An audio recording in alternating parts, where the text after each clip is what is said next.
ॐ गुरुरेव गति गुरुमेव भजे गुरुनैव सखास्मि नमो गुरवे न गुरुः परमं शिशुरस्मि गुरोः मतिरस्मि गुरो मम पाहि गुरो सच्चिदानन्दरूपाय विश्वोत्पत्त्यादिहेतवे तापत्रयविनाशाय श्रीकृष्णाय वयं नमः। कृष्णाय वासुदेवाय हरये परमात्मने प्रणतः क्लेशनाशाय गोविन्दाय नमो नमः। यं प्रव्रजन्तमनुपेतमपेदकृत्यं द्वैपायनो विरहकादर आजुहाव पुत्रेति तन्मयतया तरवोऽभिनेदुस्तम् सर्वभूतहृदयं मुनिमानतोऽस्मि। नारायणं नमस्कृत्य नरं चैव नरोत्तमं देवीं सरस्वतीं व्यासं ततो जयमुदीरयेत्। सर्वेभ्यः नमस्कारः। In my last video, we saw that Kardama Prajapati, he asked permission from his son, who is Kapila Muni, the avatar of Bhagavan Vishnu, and he entered the ascetic way of life. He left his ashrama and he went to the forest to practice Atma Vidya. And all his daughters, 9 daughters, were also married. And they went to their respective houses, that is ashramas, along with their husband, who were all great rishis. So in the ashrama of Kardama Prajapati, who is back in that ashrama is only Kapila Muni and his wife Devahuti. And Kapila Muni, the avatar itself, he came to expound the philosophy of knowledge, that is the Sankhya Philosophy. One day, Devahuti requested his son, who is the Kapila Muni, to explain about the Atma Vidya. And for that, Bhagavan said, Bhagavanuvāca cheta kalvasya bandhaya muktaye chatmano matam guneshu saktam bandhaya ratam vabumsi muktaye. It is the mind that is the cause for the bondage as well as for liberation. Manaseva karanam. Only the mind is the cause for the bondage as well as the liberation. When the mind is turned towards Prakriti, its evolutes and its products, then the mind will go into bondage.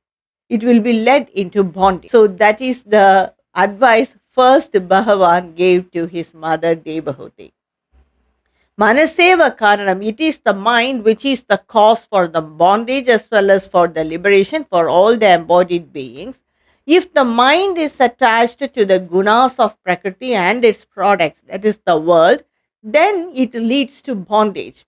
When the mind is attached to Bhagavan, then it leads to liberation. So what is the reason for the mind to be in bondage? It is because of ahankara, ego. Because of this ego, ahankara, mind, it will have its own set of impressions and it will not be free from kama, krodha, lobha, moha and karmas. So it is the ego or the ahankara or the I sense that involves the mind in karma and kama, krodha, lobha, everything. So because of that ahankara, the mind is in bondage. So one has to come across that ahankara. Understanding this, one has to come across the ahankara and the products of Prakriti, everything, and then keep the mind attached to Bhagavan. So without, it is very difficult to come out of ahankara. So when we have a bhakti towards Bhagavan, then automatically all these will wither off. By time it will wither off. So Kapila Bhagavan tells to his mother Devahuti that it is the mind that is the cause for the bondage or for liberation, and the cause for that bondage is ahankara, that is I sense. Because of that ahankara, we all have that kama, krodha, lobha, moha, and we are involved in karmas also. So a jiva has to purify his mind. And Bhagavan says, Jnana vairagya yuktena bhakti yuktena chatmana paripashyad yudasinam prakritim cha hadaujasam. So a jiva has to practice with knowledge and vairagya. When we have knowledge, then only we will have that dispassion or renunciation. Without knowledge, we will not have that. So, with knowledge, endowed with knowledge and renunciation, and also bhakti.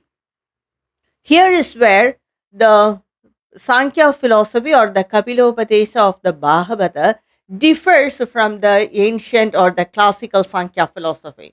In the classical Sankhya philosophy or in the ancient Sankhya philosophy, the concept of bhakti or Ishvara is not said. Only Purusha and Prakriti, their difference and the evolutes are said.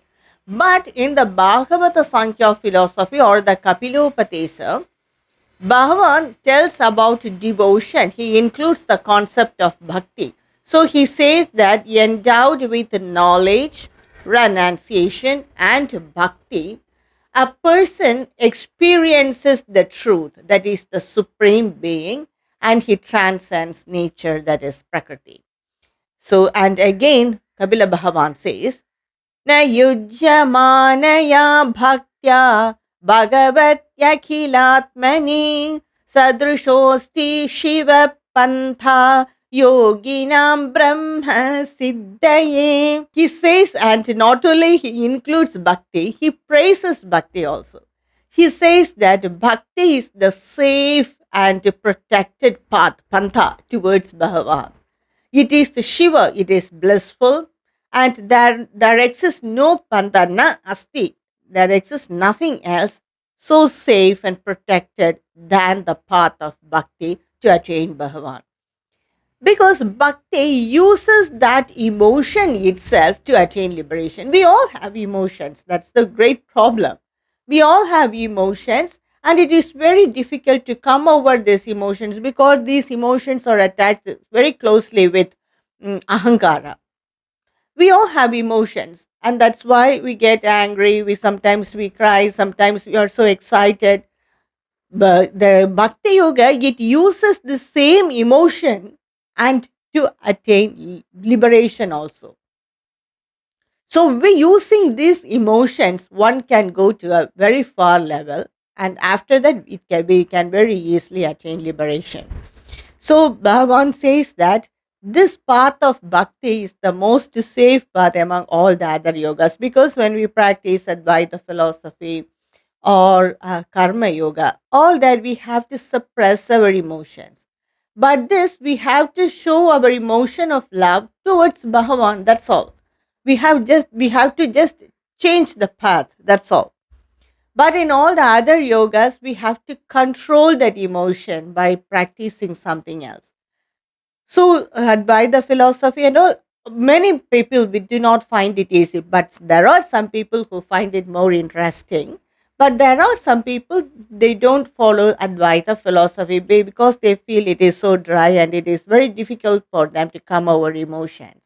That's why it is not suitable for all. But bhakti, everyone, it is suitable for everyone. And Kapila Bhagavan says that it is the most safest path to reach the Supreme. And Bhagavan now tells about who is the real sadhu. We have come across many sadhus. Bhagavan says who a real sadhu is. Who is the real sadhu?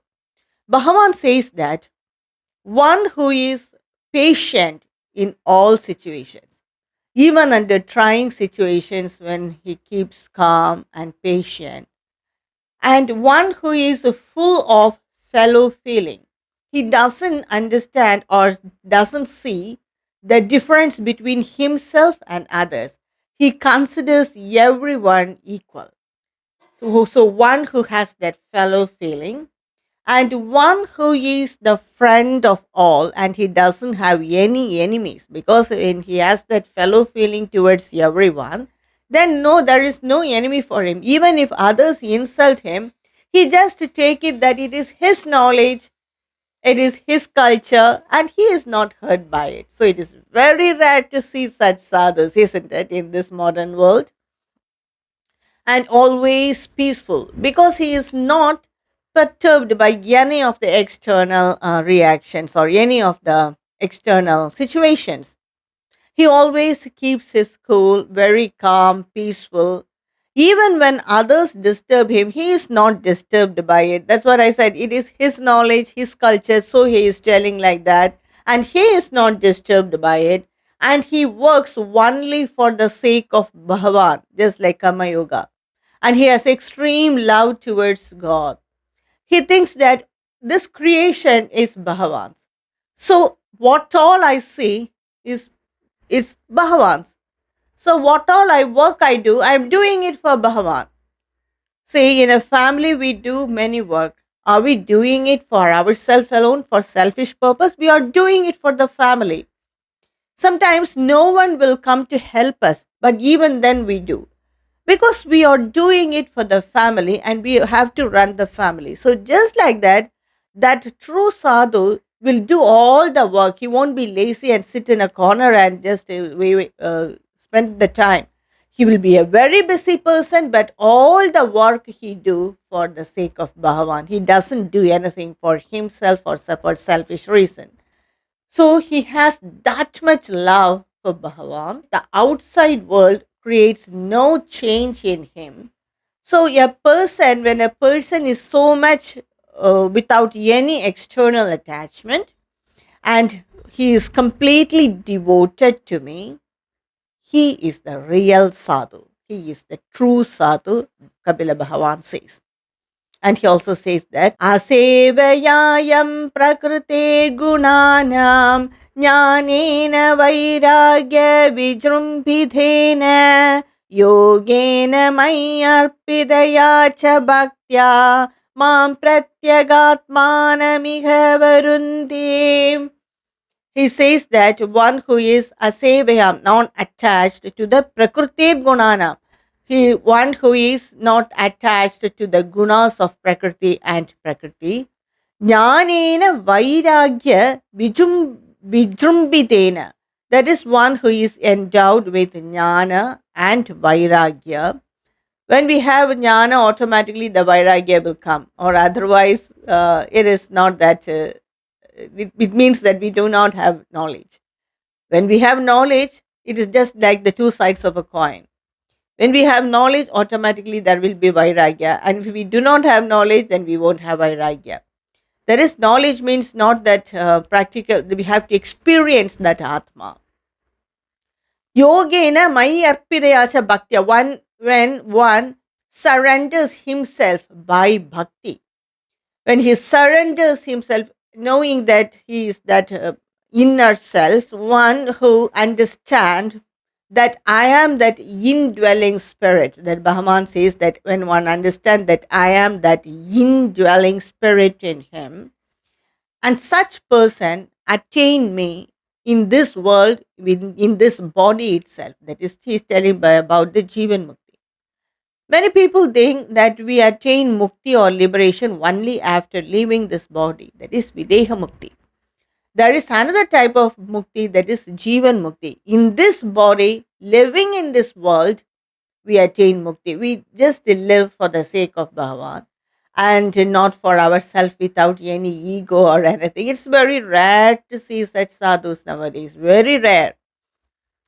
If we see a sadhu like that and get their blessing, then that's all our sins will be erased. Many people pose as if they are the real sadhus, but if they do not have this nature, which is said by Bhagavan, then they are not the real sadhus. That is, they have to attain vairagya by knowledge and by bhakti. then they, in this body itself, they have attained liberation, Bhagavan says. So after telling about the nature of the sadhu and about what is the reason for the bondage and liberation, now Bhagavan praises bhakti. He tells about the lakshana of bhakti, and he says that Devanam gunalinganam hanushravika karmanam sattva yevaiha manaso vritti swabhaviki tuya. He says that when a person is detached from his senses, and when his mind is naturally purified by bhakti and turns towards me unconditionally and firm in it without any obstruction, external obstruction. Sometimes we all are bhaktas, isn't it? We all are bhaktas. That's why we are interested in Bhagavata, and the Bhagavata says that by the punya and the bhakti for such a long time, and for after many births only, we come to hear about Bhagavata or read Bhagavata or listen to Bhagavata. So we are all bhaktas, but how far our bhakti is unconditional, that's a question. How far we are firm in that bhakti in spite of external disturbances, that's also a question, isn't it? Sometimes we skip prayers, and sometimes when you're not in mood, we skip prayers, is it not? But a true bhakta, a true sadhu, a true bhakta will not be like that. Whatever be the external disturbance, he will not leave his bhakti and firm in it without any obstruction. That state of mind is called bhakti. So Bhagavan here does not give an importance for any form, or whether in temple or in our house or anywhere. So what is bhakti is when our mind is turned from the senses and directed towards Bhagavan without any condition, firm in it, and not obstructed by any external disturbances. That state of mind is the bhakti. That state of mind is called the bhakti. We may attain that stage by singing shlokas or chanting mantras or sahasranama or whatever it is. All that are not important. But the mind has to dwell in Bhagavan. Apart from the turn from away from the senses and the products of Prakriti, that is from the outside world, our mind has to turn inward, firm in it without any disturbances. Even with their external disturbances, our mind should not be shaken by that. That state of mind is called bhakti, Bhagavan says. And he says that it is even superior than mukti. He very, very kindly says that. Naikatmata me spruhayanti kechit matpada seva birata madhiha yenonyato bhagavata prasajya sabhajayante mama paurushani. Some bhaktas, they feel that this type of bhakti is superior than moksha, and they reject even moksha because they feel that serving Bhagavan is the superior thing, and they derive happiness out of it. They honor me by adoring me. By adoration, they honor me. They don't want to merge in me actually, even though the automatic reaction of the ultimate bhakti is mukti. They are not cared by it. Whatever happens, let it happen, they feel, and they do not care for it. And they find happiness in seeing me and working for me, that is serving me, just like Bhakta Hanuman. So it is their state of mind. They even reject mukti. They do not want mukti. They are very comfortable in bhakti itself, Bhagavan says. And he furthermore says that Atho vibhudim mama maya vinatamayshwaryamastangam anupravrittam Shriyam Bhagavatim Vaspruhayanti Bhadram Parasya Meteshnudvate Tu Loke. He says that this devotion, it will end in liberation only, it will end in mukti. Though they themselves do not care for it, they reside in me, in Vaikuntha, in my realm, and they enjoy all the spiritual powers. That is, in Vaikuntha, when a bhakta resides in Vaikuntha means it is Sayujya, Salokya, and Samipya. Salokya means to be in the same realm as Bhagavan. Samipya means very near to Bhagavan, and Sayujya means experiencing all his powers. So a bhakta in Vaikuntha will experience all these three: Salokya, Samipya, and Sayujya, and they are enough for that. They are very content with that itself. They do not even aim for mukti. So some bhaktas, and Bhagavan says in the next shloka how some bhaktas consider him or assume him or treat him. That is, Nakarhi chidmat para shantarupe nangshanti no me nimisho ledi hetihi yeshamaham priya atma sudascha sakha guru suhrudo daivamishtam. Bhagavan says that they always want me to be their near and dear one, and they assume me or they consider me as their Atma. That is, the people, whenever Bhakta has that knowledge, they consider me as their Atma. And other Bhaktas, they consider me as their Sutta, that is, son. Many people consider Bhagavan Krishna as their son, and they just talk to Bhagavan Krishna as their son. There are all great Bhaktas who consider Bhagavan as their son, and the others may feel that this person is insane. But just like how a person talks to their own son or daughter, they just consider Bhagavan as their son and talk to them. And some people consider me as their Sakha, companion, so that they always feel a protection from Bhagavan. And some people consider me as their Guru. Guru means many people consider Bhagavan Shiv as their Guru. And many people consider Bhagavan Krishna as their Sakha also. And Suhrit, friend, it's a very special relationship, because only with a friend we can share everything. Maybe not with a son or a Sakha or a Guru. With a Guru, we can be open based on our spiritual upliftment only, for that spiritual upgradement only, but not all matters. But with a friend, we can discuss anything because we consider them as equal, and Bhagavan has no objection for that. When we consider Bhagavan as equal to us, he is very well comfortable with that position. That's why he said many bhaktas consider me as a Sukrit. Many people take Bhagavan Krishna as their Sukrit, and they just communicate with Bhagavan as if they are he's their friend, very close friend. We share everything with a close friend.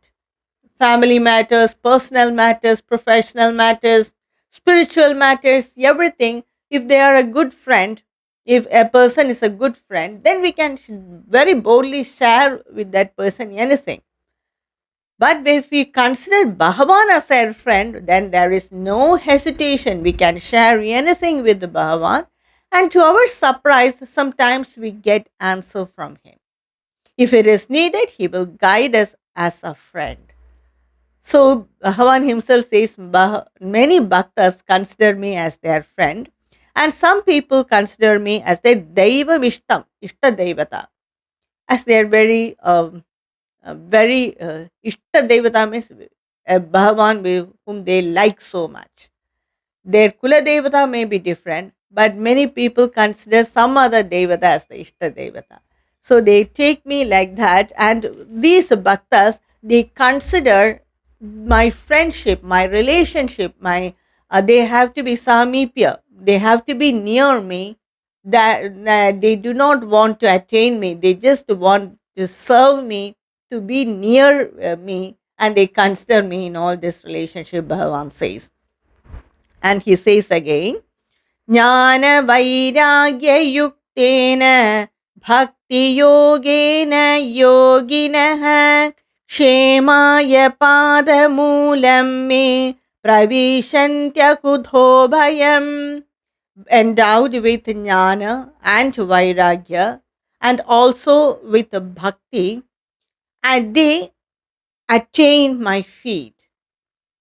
Padamulame, Kshemaya Padamulame, Pravishantyaguthobhayam, and they come across any type of fear. When we have that confidence that Bhagavan is with us all, in it may be of any relationship, or as an Antaratma, Bhagavan is with us, or rather, it is very intelligent to think that I am in Bhagavan, then they will come across, that person will come across any type of fear, whether it may be a physical matter, as I said, professional matter based on society problems, or whatever it may be. When we have that confidence that the Bhagavan is with us, then we can come across any type of fear, and doubt. So these are the words of the Kapila Bhagavan as well as the words of the great bhaktas. So we have to follow them to come across whatever type of fear it may be. Because in this world we have one and only fear, and we doubt and worry for each and every silly thing. So we must have that confidence that Bhagavan is with us always, or as I said, rather I am in Bhagavan, then we can come over any type of fear. And Bhagavan says, Yetavanev lokesmin bhumsa nishtreyasodayah tivrena bhakti yogena manomayarpitam stiram. So a man attains to his supreme state when he bhakti yogena, when by the bhakti he mano my arpitam stiram, when he surrendered to me by mind, stiram, firmly and always, not for some time. And when we have some problem, many people, many bhaktas, as I know, they will be very strong, they will have strong bhakti towards Bhagavan, but when they have a small problem, they just leave it. Sometimes they blame Bhagavan itself. I worship him so much, but he is giving me problems, forgetting that it's their karma that gives the problem. And Bhagavan is actually in between, acting as a lubricant or a buffer to solve that problem. So, a mind, when it completely surrenders to Bhagavan, then they attain my feet. By bhakti itself, he gains one pointed and unswearing devotion. And when his mind becomes unperturbed by anything, then because of his so total surrender to me, then that is the highest state of man. Bhagavan first gives this advice to Devahuti, his mother. And from the next chapter, that is chapter 26 of Canto 3 of Srimad Bhagavada Purana, begins the core Sankhya philosophy. That is about the categories, the Purusha and everything, which I will explain in my next upload. Shri Narayana Khila Guru Bhagavan Namaste. Om Shri Krishna Arpanamastu.